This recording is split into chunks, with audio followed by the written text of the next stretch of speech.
News for the bees? A parliament hostage? And what the heck is pricking the bodkin? When a tradition is more than a few centuries old, it's bound to be a little weird, and the British royal families are no exception.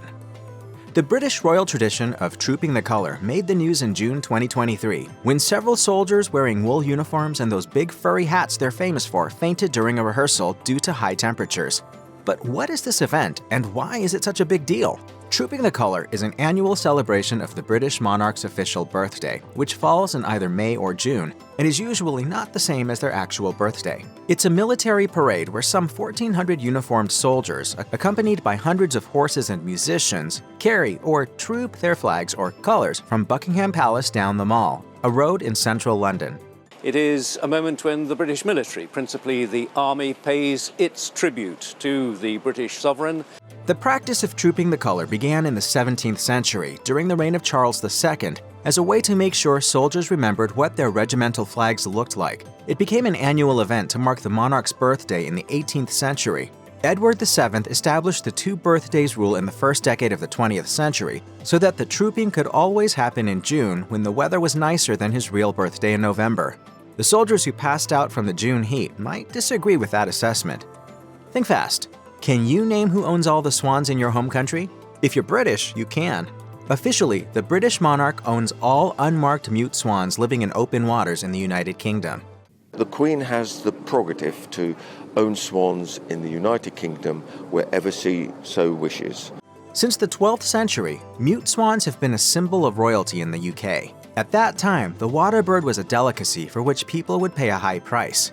Swans purchased from the crown would be marked on their beaks, and each year the swans would be counted to ensure the monarch had enough swans to satisfy their appetite.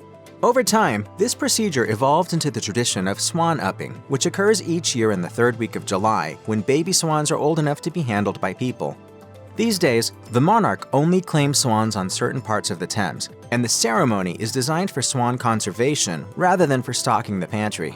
Teams from the traditional trade guilds of the vintners and the dyers, who share ownership of the swans with the crown, row along the Thames in red shirts, rounding up the swans, tagging and logging them, checking their health, then releasing them back into the river. The person whose job is to officially record the swan population is known as the Marker of the Swans. In the 2021 fictionalized Princess Diana biopic Spencer, the entire family is forced to publicly weigh themselves before and after dinner on a pair of antique scales. Ma'am, Her Majesty herself just a second ago sat on these scales. And she was very insistent that everyone joins in. According to a 2018 interview with royal expert Ingrid Seward, this embarrassing tradition is all too real. The ritual of getting weighed before and after dinner dates back to the 1900s during the reign of Edward VII, who wanted to make sure his guests were indulging in the spirit of the holidays. Allegedly, the ideal weight gain is 3 pounds. The rest of the royal holiday routine is highly structured. Presents are given on Christmas Eve, followed by a black tie dinner where diners sit boy-girl, boy-girl. For Christmas Day lunch, the guests enter in order of seniority, eat turkey, and then do normal British Christmas things that seem weird to Americans, like pulling Christmas crackers and wearing paper hats. The coronation of King Charles III in May 2023 drew attention to a number of rituals and traditions that hadn't been seen since his mother's coronation 70 years before. One example of that was the bringing down of the Stone of Scone, also known as the Stone of Destiny from Scotland. This stone is a 335-pound rock that slots into a hole in a centuries-old chair used for coronations since the 14th century. Prior to that, the stone was used in the coronation of Scottish kings going back to time immemorial. When Edward I conquered Scotland in 1296, he took the stone from Scotland to represent his dominion over it. Its use in coronations of the monarchs of the United Kingdom serves as a reminder to Scotland that they are literally under the English king's heel. England returned the stone to Scotland in 1996, and it's been on display at Edinburgh Castle ever since, though it was temporarily returned to Westminster Abbey for Charles's coronation in 2023. When Queen Elizabeth II died in September 2022, the news dominated headlines for weeks, but there was one group that didn't get the news from TV: the royal bees. In the days following the Queen's death, the royal beekeeper, John Chappell, tied black ribbons on the royal hives, quietly knocked on them, and whispered to the bees that the Queen had passed and that someone new would be their master. This, as strange as it may seem, is a centuries-old tradition known as telling the bees. Hello everyone. Hello. I'm afraid I have some difficult news. The Queen is dead. This practice isn't strictly royal or even British. It was once common in other parts of Europe and even the United States. In the days before honey and refined sugar could be picked up at the store, locally made honey was almost as important as milk or eggs. As a result, bees were essentially members of the family, and all effort was made not to upset or offend them. And as important members of the family, they'd be told important family news, including births, marriages, and deaths. With the British royal family as dedicated as they are to ritual and tradition, it's no real surprise that they kept this one too. The UK monarch is also the head of the Church of England, and every member of the royal family gets baptized into the church when they're babies. That's not unusual, but royal babies get christened with water imported from the River Jordan, specifically the spot where it's believed that Jesus was baptized by John the Baptist. There are a number of other long-standing christening traditions, including the fact that every royal baby has worn the same gown since 1841. Sort of. Granny was christened in this. Great-granny. Great-granny. And I was. Since 2008, they've been using a replica because the original became too fragile, but they do use the baptismal font commissioned by Queen Victoria in 1841. She didn't like that the previous royal font was made for Charles II, all of whose children were illegitimate. The font is a 21-pound gilded silver bowl decorated with lilies, ivy, and cherubs, meant to represent the purity of the baptized child. Even though the royal family no longer lives there, the Tower of London is still home to numerous valuable artifacts, including the crown jewels. As a result, a ceremony has been performed there every night for over 700 years called the Ceremony of the Keys. Every night, just before 10 p.m., the chief of the Yeoman Warders, accompanied by a group of royal guardsmen, goes around the tower and locks every gate. We've looked after crown jewels for hundreds of years, and it's a massive part of the job. When he arrives at the Bloody Tower, so called because a pair of young princes were murdered there in the 15th century, a sentry at the gate calls out, "Who comes there? The keys! Whose keys? Queen Elizabeth's keys!" The sentry then replies that he can pass and that all is well. This Ceremony of the Keys is believed to be the oldest continuous military ceremony in the world. The only time the ceremony has even been delayed was during World War II, when a bomb landed near the tower during an airstrike and the warder fell over. He wrote a letter of apology to the king for being late. Each year, the UK Parliament opens its legislative session with a ceremony known as the State Opening. The monarch processes from Buckingham Palace to Westminster with a royal cavalry escort. Once there, the monarch enters the robing room, where they put on the crown and robe.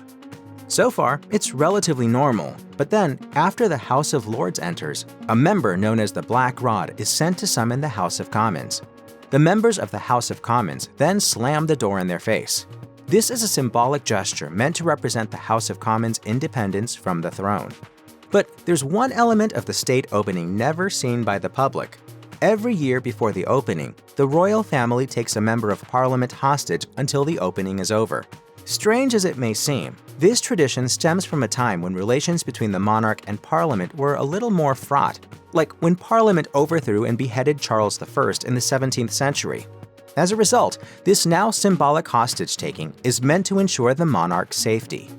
On June 18, 1815, the Duke of Wellington led the British Army and an alliance of European forces in battle against Napoleon at Waterloo, in what is now Belgium. Why don't people do what I say? Why can't I count on anyone? Napoleon lost, and the Duke of Wellington became one of the most famous humans in British history, getting all sorts of things named after him, like boots and beef dishes. To show gratitude to the Duke, the British people gave him a mansion called Stratfield Say House. Sort of. Every year on the anniversary of the first Duke's victory at Waterloo, the current Duke of Wellington travels to Windsor Castle to pay rent to the monarch in the form of a silk French flag with that year embroidered in gold. The monarch accepts the flag and gives it to the castle superintendent, who takes it to a special chamber where the flag is hung over a marble bust of the first Duke of Wellington. So somewhere in Windsor Castle, there's a dusty stack of old French flags. The longest-running office in England not related to the church is that of the High Sheriff, whose job is to keep the peace in the counties of England and Wales on behalf of the monarch. The office of High Sheriff has existed since the 10th century. predating even the invasion by the Normans in 1066. Back in the day, high sheriffs had the power to act as judges or militia leaders on behalf of the crown, but today it's strictly a ceremonial title. That said, tradition demands that there be high sheriffs, and there are over 60 of them, so the monarch has to fill the positions. The current office holder presents the monarch with a list of 3 candidates, and the monarch marks their choice by poking a hole in the list with a silver needle called a bodkin. Legend says this tradition dates back to Queen Elizabeth I, who was asked to pick sheriffs while she was sewing, and she pricked the parchment with a needle rather than find a pen. The more likely reason, however, is that a paper that has been pricked through is harder to tamper with than one that's just been written on. The most sacred part of the coronation of a new British monarch is the anointing of the new king or queen with oil. This is a practice modeled after the anointing of King Solomon by Zadok the priest and Nathan the prophet in the biblical Book of Kings. For many centuries, it was believed that the British monarch was handpicked by God, just like Solomon was, so this ritual is meant to represent the monarch's connection to God and divine right. The oil used is made to a special recipe and consecrated on the day of the coronation. This part of the coronation ceremony is done behind a golden canopy and has never been filmed or photographed. During the ritual, the Archbishop of Canterbury pours oil out of a golden bottle shaped like an eagle onto a golden spoon, then smears that oil on the head, hands, and heart of the new monarch in the shape of a cross. This spoon is actually the oldest surviving object among the crown jewels, dating back at least to 1349, and it's been used in coronations since at least King James in 1603. For some reason, the spoon was the only piece of the crown jewels not destroyed by Oliver Cromwell after the English Civil War.